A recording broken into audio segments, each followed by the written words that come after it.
What is up, everybody? This is Kincade, and welcome to episode 6 of the 2003 Suzuki RM125 build. Got a lot of things in store for this episode, so I hope you enjoy. One quick thing I'd like to mention before we get into it is I created a new Instagram account. It's called Kincade Builds Bikes. I will link that in the description. I keep wanting to share more and more of this process on my Instagram, but haven't really wanted to use my personal account for that, so I decided it was time to create a new Instagram page. On this account, I'm also sharing all of the previous builds I've done and how I got into building bikes. If you're interested in checking that out, I've been writing up pretty detailed stories of each of the bikes that I've done. So just wanted to throw that out there. If you guys are interested in seeing updates on these bikes beyond just the episodes and time-lapse videos, go ahead and give that Instagram account a follow. And without further ado, let's get right into episode 6.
So my 2 cents on air filter oil is I think if you use anything but no oil, you're a little crazy.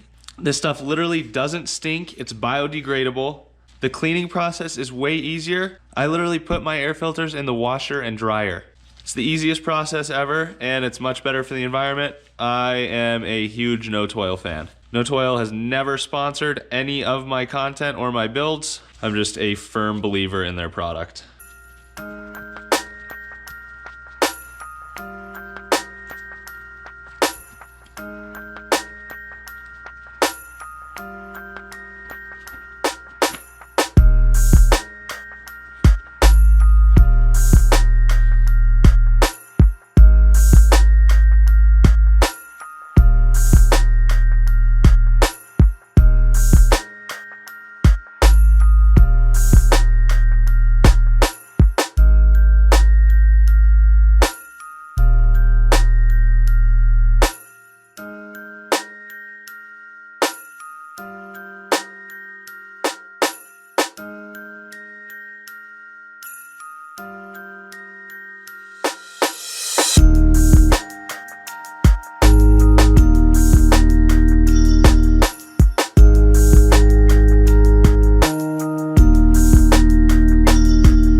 Got the Airbox installed with a brand new Pro X air filter, and now it's time to get this carburetor rebuilt with a Pro X carburetor rebuild kit. Step 1 in rebuilding a component, as you've probably figured out by now, is Pryme MX cleaning wheels.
So the main jet and pilot jet that were in the carburetor were the stock jets.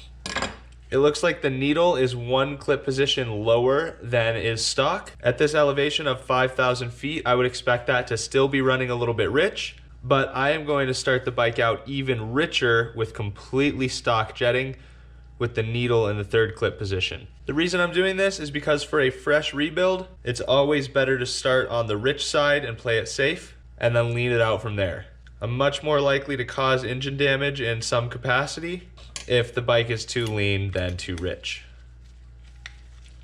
So everything completely stock will be our starting point, and from there I anticipate having to lean it out. And I just realized I forgot to put this in. I've done that many times over all the carburetors I've rebuilt. I'll mention I kind of messed up the spring. It was really dirty in there and it didn't want to come out, so I need to order a new throttle spring. So I won't be able to put the top cover of the carb on yet tonight. I also noticed that the carb is missing the idle screw altogether, so I need to order one of those. Slip this back on. Still have never fully known the purpose of these. If anyone can provide a little insight there, I'd appreciate it.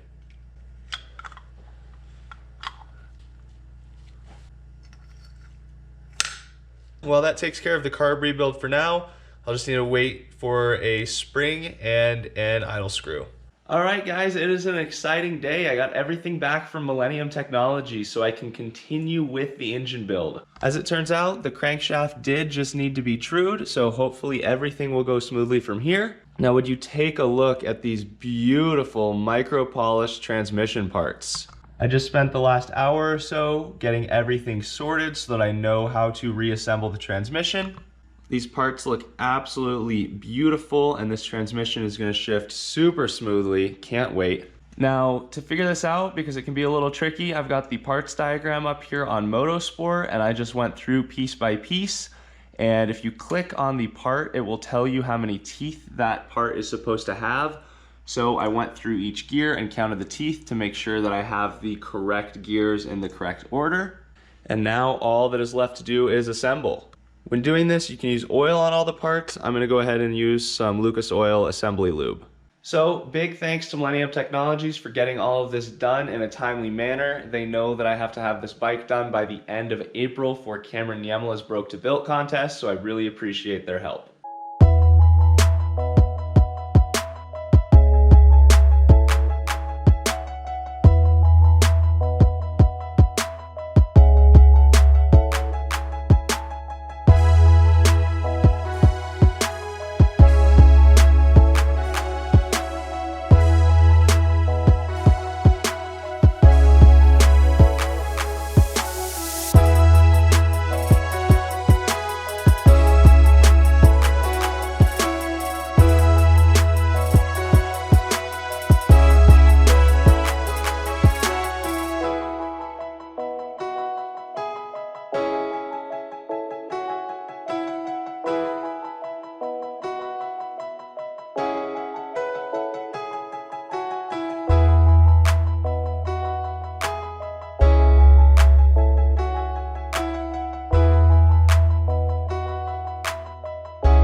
Alright, that's going to conclude it for episode 6. I have so much footage to edit that I don't know where this outro is going to end up. You might see something behind me that is not even in this episode, so there's a little sneak peek. But thanks for watching. Episode 7 should be out soon because I just have a huge amount of footage to edit and probably enough for episode 7 as it stands. So as you're watching episode 6, I'm probably editing episode 7 furiously. So thank you guys for watching and stay tuned for more. The RM is coming along.